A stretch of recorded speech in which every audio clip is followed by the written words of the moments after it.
Masechet Ktuvot, résumé du Daf Kav Zayin. La Gemara avait ramené le cas d'une femme qui a été volée par les Goïm pour des raisons d'argent. On a vu dans la Mishnah qu'elle est permise à son mari. On ne craint pas que les Goïm l'ont touchée.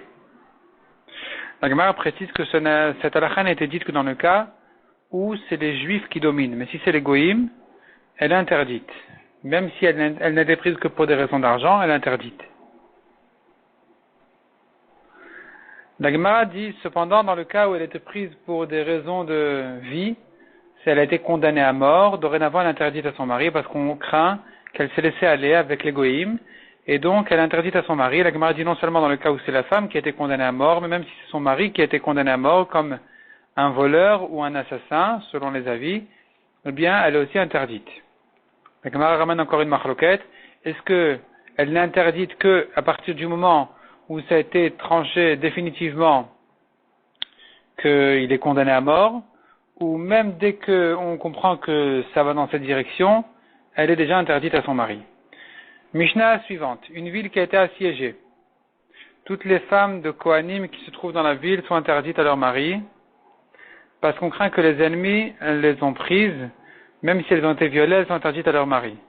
Si elles ont des témoins qui puissent témoigner qu'elles n'ont jamais été touchées par un goy, même un témoin serviteur, servante, on peut les croire. Un homme, par contre, ne peut pas témoigner sur lui-même en disant « j'étais avec ma femme tout le temps ». La Gemara demande contre notre Mishnah, nous avons une autre Mishnah qui dit que quand une armée est rentrée dans la ville, dans un cas de guerre, tous les tonneaux de vin sont permis. On ne craint pas que les soldats ont touché du vin et se sont servis du vin. Donc tu vois qu'ils n'ont pas le temps. Ils n'ont pas le temps, ils ne sont pas disponibles à ça. Pourquoi est-ce que les femmes des Kohanim sont interdites? Répond la Gemara, première réponse. Pour le vin, ils n'ont pas le temps, pour les femmes, oui. Deuxième réponse. Il faudrait distinguer entre une armée voisine et une armée qui vient de loin.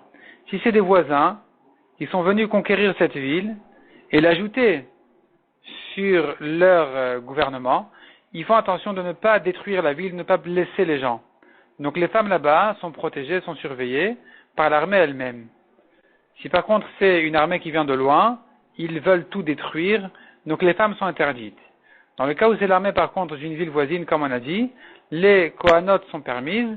La Gemara ramène là-dessus une marloquette. Est-ce que il faudrait ajouter encore une garde de plus en mettant des chaînes, des chiens qui fassent du bruit quand un soldat veut se sauver, ou bien à partir du moment où c'est pas légal pour un soldat de se sauver et d'aller faire ce qu'il veut dans n'importe où, c'est suffisant pour ne pas craindre et interdire les femmes des Kohanim. La Gemara dit ici, il y a une cachette dans la ville, toutes les Kohanot sont permises. Si maintenant la cachette ne peut contenir qu'une seule femme, est-ce que chacune peut dire j'y étais, je suis permise, ou bien elles sont interdites? Ou bien non, puisque la cachette ne peut pas contenir toutes les femmes, elles sont interdites. La Gemara propose de comparer ce cas-là à un autre cas. On a deux chemins dans lequel sur un des deux chemins il y a de la touma, on ne sait pas lequel. Et là-bas, quand deux personnes sont passées chacun dans un autre chemin, est-ce que tu dis que ils sont tamés ou tahor? Là-bas, on a vu que s'ils viennent les deux en même temps poser la question, eh bien, ils sont tamés. On leur dira, vous êtes tamés parce que c'est sûr qu'il y a un d'entre eux qui est tamé. Ici aussi, la Gemara dit, on devrait interdire toutes les femmes des Kohanim, parce que c'est comme s'ils venaient poser la question c'est comme si les questions s'étaient présentées en même temps au Beddin de toutes ces femmes-là, et donc on devrait les interdire.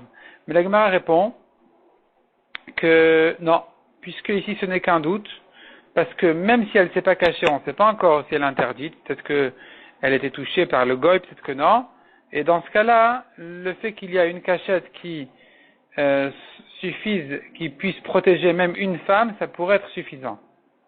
La Gemara pose encore une autre question. Une femme qui dit je me suis pas cachée, mais j'ai pas été touchée par les goïm. Est-ce qu'elle peut avoir un migo? Si elle voulait mentir, elle aurait dit je me suis cachée. Tu peux la croire qu'elle n'a pas été touchée par le goy, ou bien le migo n'est pas bon ici.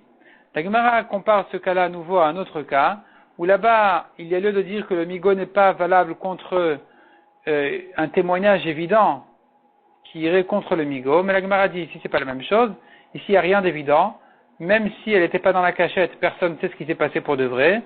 Donc même si en principe on craint qu'un goy est venu chez elle, mais c'est pas pour autant que tu ne puisses plus lui donner son migot. Le migot, elle l'aura, elle est donc permise à son mari. La Gemara continue, elle dit, la servante, on la croit, elle peut témoigner sur sa maîtresse qu'un goy n'est pas rentré ici. La Gemara déduit de là, même sa propre servante à elle-même, on pourrait la croire. On voit ailleurs que pourtant on ne croit pas la propre servante de la maîtresse. La Gemara donne là-dessus 3 réponses. Première réponse qui dirait, quand il est question d'une prisonnière, à nouveau, on a plus tendance à être facile avec elle, et donc on va tolérer même, on va accepter même le témoignage de la servante de la femme elle-même, parce qu'il n'y a rien d'évident de toute façon, et donc de toute façon ce n'est qu'une crainte, on craint que un goy est rentré et tout, donc une servante est suffisante ici.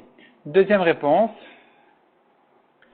c'est de dire que ici, puisque la servante, elle vient témoigner pour sa maîtresse, c'est pas qu'elle se tait, c'est qu'elle vient témoigner pour sa maîtresse, elle va pas mentir.